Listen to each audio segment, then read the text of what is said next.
Damon Hill estava comendo o pão amassado pelo diabo na temporada de 1997 da Fórmula 1. Mesmo sendo o atual campeão, Hill foi trocado na Williams por Hans-Harald Frentzen e sobrou para ele uma vaga na Arrows, equipada com motor Yamaha, convencido por Tom Walkinshaw, que tentou de tudo para colocar a mediana equipe num patamar mais acima. Mas o ano estava sofrível. Até a categoria desembarcar em Budapeste, para a 11ª etapa daquele ano, o britânico tinha apenas um ponto conquistado, com a 6ª colocação em Silverstone. Quinta-feira, 15 de agosto de 2024, e esta é mais uma Lembrança de Quinta.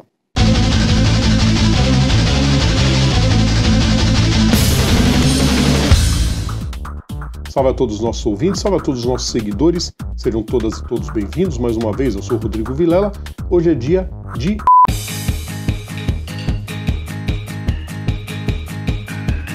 E hoje é dia de TBT, é dia de lembrança de quinta, vamos relembrar mais um momento clássico das pistas. Antes de continuar, claro, o pedido de sempre para vocês, deixem o like nos nossos vídeos, compartilhem nosso conteúdo, inscrevam-se no nosso canal e ativem as notificações para ajudar bastante a gente. Michael Schumacher e Jacques Villeneuve travavam uma batalha pelo título daquela temporada. Mas não só eles haviam vencido corridas até então. David Coulthard triunfou na Austrália, na primeira corrida da McLaren, sem o patrocínio da Marlboro. Villeneuve faturou as duas da América do Sul, Brasil e Argentina. Aí Frentzen venceu sua única na Williams, em San Marino, e Schumacher venceu a primeira do ano na chuva em Mônaco, e teve um desempenho formidável no segundo lugar de Rubens Barrichello na novata e problemática Stewart. Jacques voltou a vencer em Barcelona, e Michael emendou duas, em Montreal e Manicourt. Silverstone viu Villeneuve de novo vencer, enquanto Berger levou de forma magnífica e emocionante em Hockenheim. Até então, os dois postulantes da taça não haviam subido ao pódio em nenhuma das corridas, e isso se seguiria até o fim daquele ano. Era a primeira temporada desde 92 que mais de uma marca de pneus fazia parte do grid. A Bridgestone estreava, e enquanto as grandes não se arriscaram a largar a Goodyear, quem usava os compostos japoneses pôde viver bons momentos naquele ano. Pois bem, na Hungria as coisas poderiam se equilibrar, pois se hoje em dia ainda é uma pista travada, antes era mais ainda. Os menos de 4 km exigiam demais de câmbio e freios, mas a velocidade final não era tão determinante assim. A Arrows apostou muito nisso, e deu muito certo. Nos treinos livres, Hill ficou com a 5ª marca, tendo feito apenas uma tentativa válida. Não foi ao acaso. O britânico teve o câmbio de seu carro trocado após um problema em um dos sensores e ficou a sessão quase toda assistindo dos boxes. Mas o tempo registrado empolgou todo mundo. E aí na classificação, Hill enfiou o terceiro tempo, atrás apenas dos titãs daquele ano, sendo a pole de Schumacher. Um espanto, mesmo se tratando do cara que tinha o número 1 na carenagem. Na largada, Schumacher manteve a liderança, enquanto Hill pulou para segundo, à frente de Ed Irvine e Mika Häkkinen. Já Villeneuve caiu para quinto, à frente de Frentzen. Só que a Ferrari passou a sofrer com o desgaste excessivo dos pneus, muito em parte devido ao calor absurdo na capital húngara. E foi aí que, na 10ª volta, Hill fez a ultrapassagem sobre o alemão e assumiu a liderança. Parecia ficção. A equipe, que só tinha uma pole position, com Riccardo Patrese em Long Beach, nunca havia vencido uma corrida em sua história. Ao todo, foram 9 pódios, o último deles no distante 1989 com Ed Sheever em Phoenix. Schumacher foi aos boxes logo em seguida, e aí na volta 12, Häkkinen sofreu uma pane hidráulica e saiu da prova. Devido ao desgaste excessivo, os dois carros da Ferrari partiriam para uma estratégia de 3 paradas, enquanto o restante da turma se planejava para 2, incluindo aí Hill e Villeneuve, que passaram a brigar pela vitória. Frentzen pensou em arriscar apenas uma parada, na volta 29, mas não deu tempo de saber se a estratégia daria certo, porque um incêndio no bocal do reabastecimento, logo após a parada, o tirou da disputa. Na mesma volta, Barrichello também deu tchau à corrida, com mais um problema no motor Ford. E, espantosamente, Damon começou a abrir vantagem e Jacques também com alto desgaste de pneus, não conseguiu acompanhar o ritmo. Veio a segunda rodada de paradas nos boxes, quando o companheiro de equipe de Hill, Pedro Paulo Diniz, já havia se retirado, assim como Coulthard, ambos vítimas de pane elétrico. E mesmo depois da parada, Hill não perdeu a liderança e seguiu abrindo sem parar, mesmo sem atacar as curvas e muito menos subir nas zebras. Era absolutamente inacreditável o que acontecia. Tão inacreditável e até mesmo insano, que às 5 voltas da bandeirada, a vantagem de Hill era de 35 segundos. Tudo levava a crer que era só controlar o carro até receber a quadriculada. Veio a volta 74 e o tempo de volta aumentou um pouco. Normal, todos pensaram, era hora de administrar a vantagem. Na volta 75, o tempo aumentou mais ainda. A média de volta era na casa de 1 minuto e 20 segundos, mais ou menos. Mas Hill tinha virado 1,31 e na penúltima volta o tempo subiu para 1,40. Antes de abrir a derradeira volta, as câmeras flagraram Damon virando o carro para os lados, num movimento que deu a entender para todos que a sua Arrows estava ficando sem combustível. Após a prova, o problema foi revelado. O pedal do acelerador travou e o carro não conseguia mais ter velocidade normal. Aí não teve jeito. Na última volta, após a curva 3, Villeneuve colocou de lado, indo na grama inclusive, e tomou a liderança de Hill. Na transmissão da Globo, Galvão Bueno lamentava, dizendo que era uma maldade com o campeão de 96. Ultrapassagem consumada, restou a Hill se conformar e completar a prova do jeito que desse. Villeneuve venceu, mas poucos se lembram disso.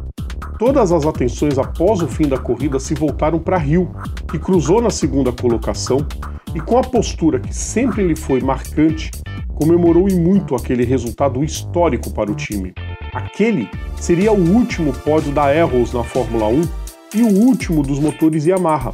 A Bridgestone conquistava mais um top 3 e mostrava estar adaptada às pistas e já atraía a atenção de muitos times grandes visando a temporada de 98.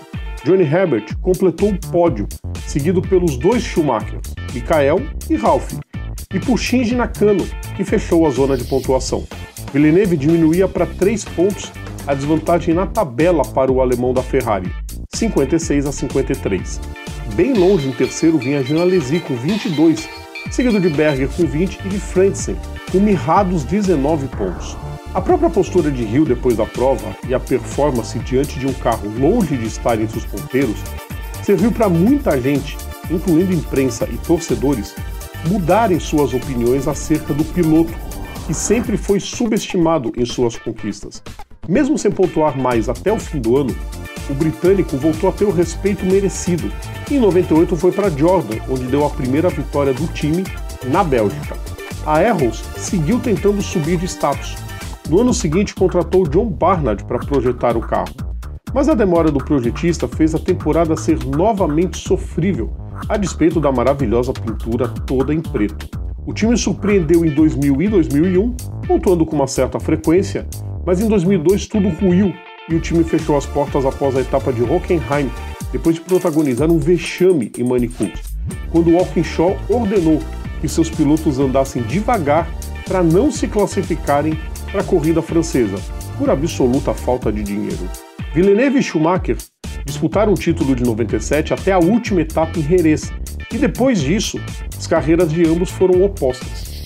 O canadense foi para a BAR, andou somente no meio do pelotão, depois passou por Renault, Sauber e BMW, sendo tirado do time no meio de 2006.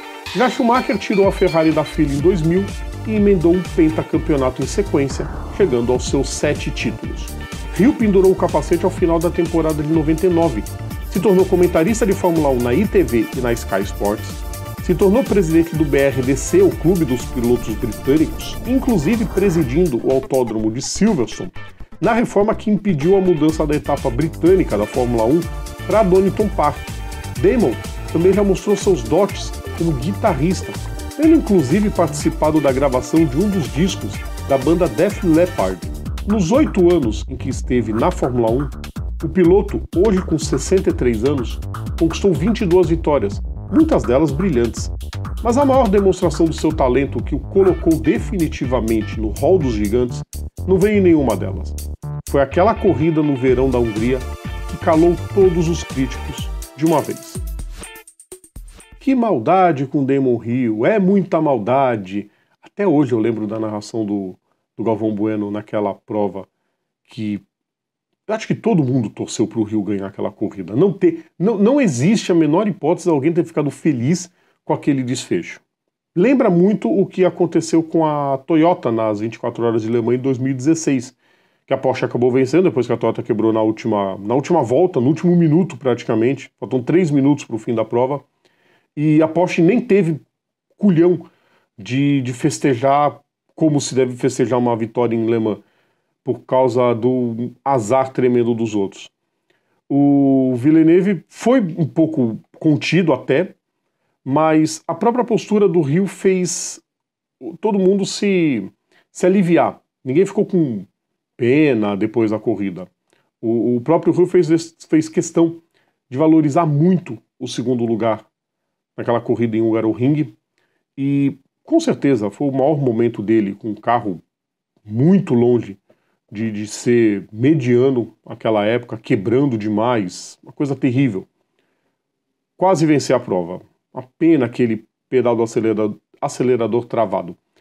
Mas fica para a história, né? A prova ficou mais conhecida por uma não vitória do que se ele tivesse passeado e vencido. O que será que teria acontecido se a Arrows tivesse vencido aquela prova na Hungria? Gostaram da lembrança, né, pessoal? Aliás, aquele carro da Arrows de 97 com aquela pintura branca e azul com patrocínio da Duncan era maravilhosa. Na semana que vem é a vez de um personagem, então a lembrança de quinta volta daqui a 2 semanas. Lembrando sempre, todo o nosso conteúdo está no YouTube, está nas plataformas digitais ou então assinando o nosso feed is.gd/programa Papo Veloz. Sigam também nossas redes sociais, é só procurar a gente por PGM Papo Veloz. Amanhã é dia de aquecimento. Então, a partir das 9 da noite, a gente chega trazendo o que de melhor vai acontecer no fim de semana. A gente espera vocês a partir das 9 da noite. Um grande abraço, pessoal. Tchau.